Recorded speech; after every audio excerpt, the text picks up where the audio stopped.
थानेसर कुरुक्षेत्र से बीजेपी विधायक और मंत्री बने सुभाष सुधा को हरियाणा के पंजाबी समाज का बड़ा नेता बनाने की कवायद शुरू की गई है। दरअसल पंचरत्न के बहाने पानीपत में समारोह कर सुभाष सुधा का अभिनंदन किया गया।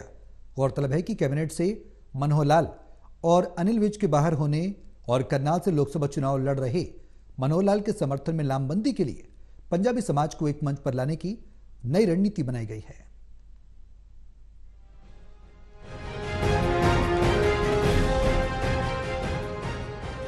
थानेसर कुरुक्षेत्र के बीजेपी विधायक सुभाष सुधा वाकई लकी मैन हैं। दूसरी बार बीजेपी से विधायक बने, अब लड़े तो हैट्रिक पर होंगे। बेटा पार्टी की युवा इकाई का जिला अध्यक्ष और मैडम उमा सुधा 2 बार थानेसर नगर परिषद की चेयरपर्सन रही हैं। अब सुभाष सुधा प्रदेश की कैबिनेट में मंत्री हैं। पंचरत्न ट्रस्ट के प्रदेश अध्यक्ष सुभाष सुधा का पानीपत में अभिनंदन किया गया।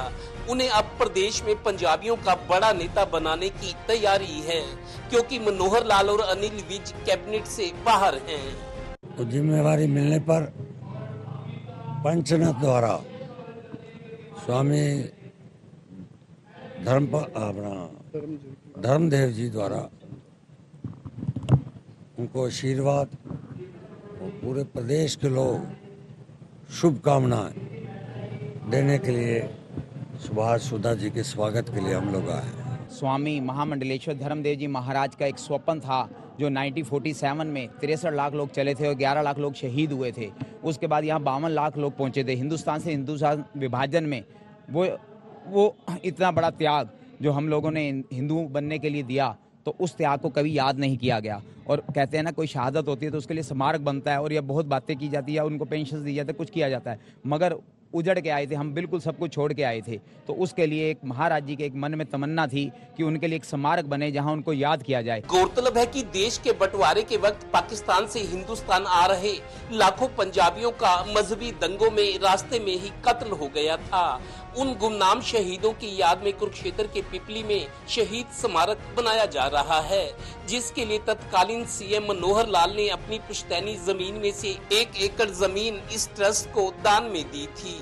पटौदी के संत स्वामी धर्मदेव भी अभिनंदन समारोह में पहुंचे।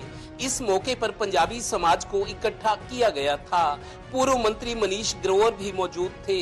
दरअसल अभिनंदन समारोह का मकसद ही पंजाबी समाज को करनाल से लोकसभा चुनाव लड़ रहे मनोहर लाल के समर्थन में एकजुट करना था।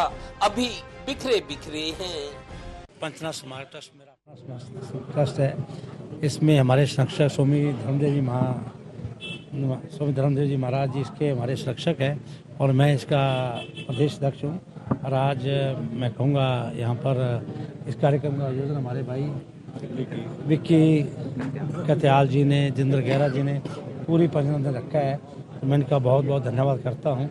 मेरे साथ आदरणीय श्री प्रमोद विज जी हैं और हमारे गांधी जी हैं, बहुत से साथी हमारे साथ हैं। गौरतलब है कि प्रदेश में अच्छी संख्या में रह रहे पंजाबी समाज की एकजुटता और राजनीतिक महत्वाकांक्षा का विश्लेषण करें तो इस मामले में पंजाबी समाज लगातार पिछड़ रहा है। प्रदेश की पंजाबी बहुल कई विधानसभा सीटें अब इनके हाथ से निकल गई हैं।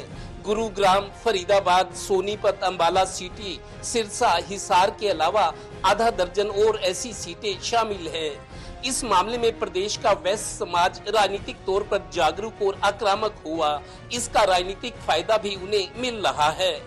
गौर करने लायक ये भी है कि चाहे मनोहर लाल हो, अनिल विज या बाकी पंजाबी नेता, सब ने खुद को आगे बढ़ाया है। यही वजह है कि चुनावी दौर में अब पंजाबी एकता और समर्थन के रास्ते तलाशे जा रहे हैं। मतलब अब फिर सोचने सुनने का वक्त आ गया। अपना तो अपना ही होता है। सहयोगी टीम मल्होत्रा के साथ Devendra Kathoria, total news, Panipat bureau.